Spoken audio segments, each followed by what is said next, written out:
You also worked with Ashton Kutcher, right, on Punks, and then also on Orange County, and then with I guess I don't even know who would have been on Orange County. It was Kristen Cavallari on. Oh yeah, Yeah. yes. So do you have any good stories from those or any other ones?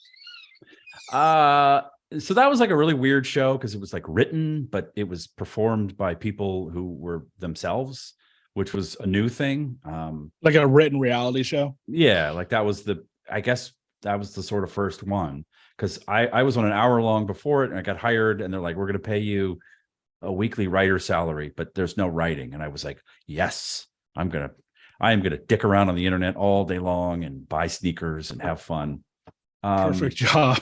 Perfect job for a slacker. And so we started shooting it. And so, we would like tell them what to say. We'd have to like, you shoot two teenagers getting their nails done in a salon and nothing happens. Like they're no offense to teenagers, but you're kind of idiots. I was a teenager. I was an idiot. I'm sure if you filmed me at 16, there'd not be a lot of scintillating television in there. So we're like they like go to Cabo for spring break on one of the episodes. So before it, they're getting their nails done and we're table setting a bunch of drama that's gonna happen. And so I walk up to her and I'm like, could I just have you say what happens in Cabo stays in Cabo? And she looks at me and she goes, did you write that? And I went, yeah. And she said, it's stupid. You're stupid. And the whole crew just started laughing. I mean, bright red, like a child just made me feel bad. And I went, okay, but could you still say it? And it's in the it's in the show. Every teenager in 2006 watched that show and, saw her say that line. But the writer has the last laugh, right? Yeah, like going from working, hanging out with Gary Oldman and learning about the craft to hanging out with Kristen Cavallari and having the sound guy just bust out laughing when she says, "You're stupid. That's stupid." Yeah.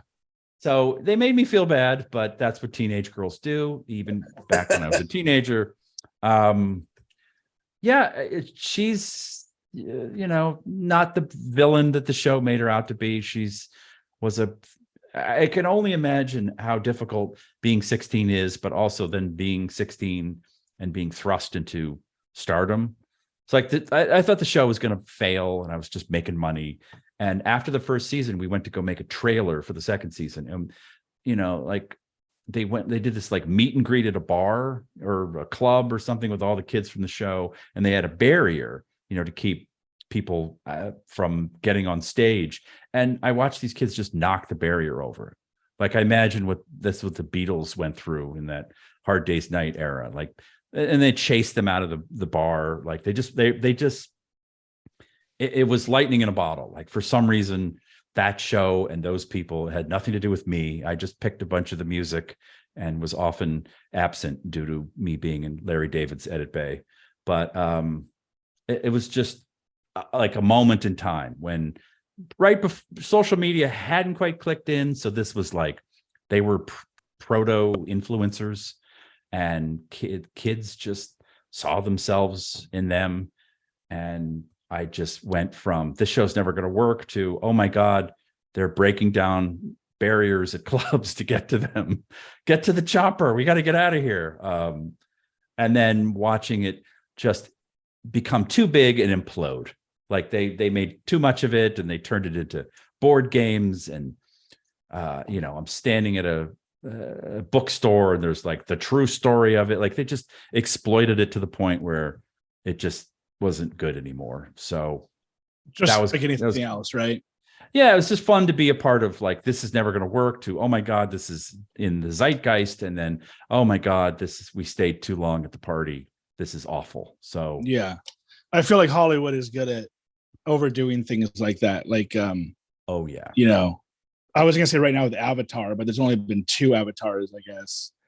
Well, if you want to sit through a 3-hour movie about fake blue people, no, I'll pretty much the same. Yeah, it doesn't look.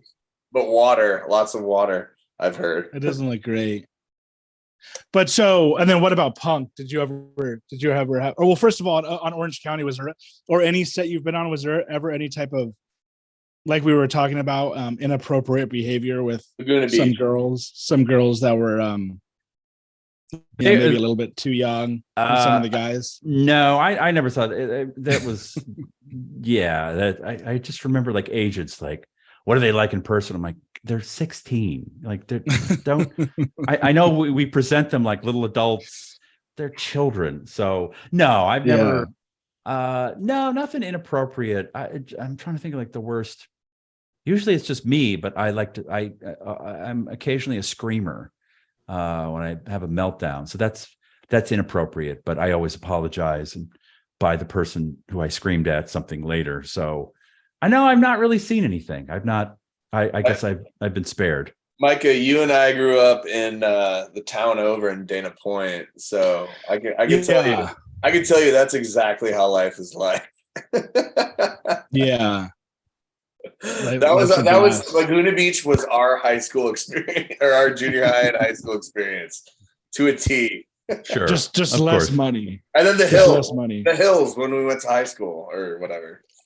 So, yeah. The hill. What was the one after the hills? It was the. I think the hills was college, right? Or is it after college? They didn't really go to college. They just moved to LA to become celebrities, and then they just made a show about them struggling to make it in LA, but they were living in like $1 million house. Because that was like, what is this show? They're not kids anymore. They bought because they're millionaires from the shows. So what's the show? Like, no, they're struggling to make it in LA. Like, no, they're not. They're not. I wish I was struggling. They're doing better than I am. Like, and they're like 18 or whatever. 20. Yeah, they're 19 and they're millionaires. Like, I was just thinking about this the other day, how at first you kind of had to have some sort of talent to become famous or whatever. But then, I don't know, around that time, probably about 10 or 20 years ago, you could just be famous for doing nothing. Like, like Paris Hilton, the Kardashians, Paris Hilton, any of these girls, Kristen Cavallari. I mean, at least I guess they are actually in reality shows, but we live in a time where you could just be a millionaire and like have no like skill, like besides just looking good on camera, essentially. I think that's probably always been around. And I think, like I said, how Laguna was right before influencer culture. So it was like you stared at a screen and you coveted what these people had. They look good on camera. And luckily they had people like me to add good music behind them and make it look pretty. But that kind of sums up influencer culture. Like,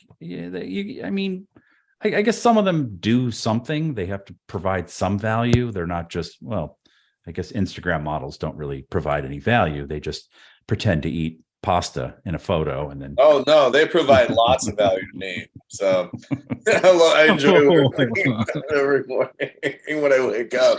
I'm on the bathroom. I'm like, oh, okay. All right. You know what? What do I need to buy? I'm just kidding. Pooping has never been more fun. Like, I just can't imagine a time where I didn't have a phone. Like, what did I do? I just sat there and just like. You looked at the news. You're like, what's important? You're like, no, I'd rather look at this. Yeah, but I swiped the news and no, it's just the same. Yeah, I guess people had magazines, but once you've read them 50 times, but now it's a never-ending magazine while you poop. It's a never-ending magazine. Yeah, I wonder when we started that. When did we start looking at our phones in the bathroom? Well, as soon as we got iPhones, probably, right? As soon as you got a smartphone. Oh no, it took a little while after that for like Instagram. I mean, Facebook. Yeah, you could like. Forever, but it was on a computer. So whenever it transferred to mobile devices. Yeah, the iPhone and being able to scroll, but it was still Facebook then, and it was too many posts from your weird racist aunt. So, it's like not as fun. But yeah, I think it was probably like the rise of Instagram or Twitter, where it's just snackable, bite-sized content. You're like, look, I have the next 6 to 11 minutes blocked off. I'm going to be in here. What do you got for me? What do you got for me, Instagram? Which then turns into an hour and a half. Yeah. Oh my God, I've been an hour and I still haven't pooped. Yeah. I remember seeing like married. So this was before this time, but Mary-Kate and Ashley? No. Unhappily, what was it called? Not Unhappily Ever After, but Married with Children. Yes. And I remember that dude, that guy, whatever his name was, Al Bundy, would like go in the bathroom and like that was like his like safe space or whatever, where he just would like, That was his pre-man cave.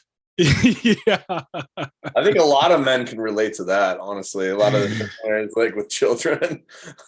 Yeah. That's that's my the only downside. alone time you have throughout your whole like day, basically.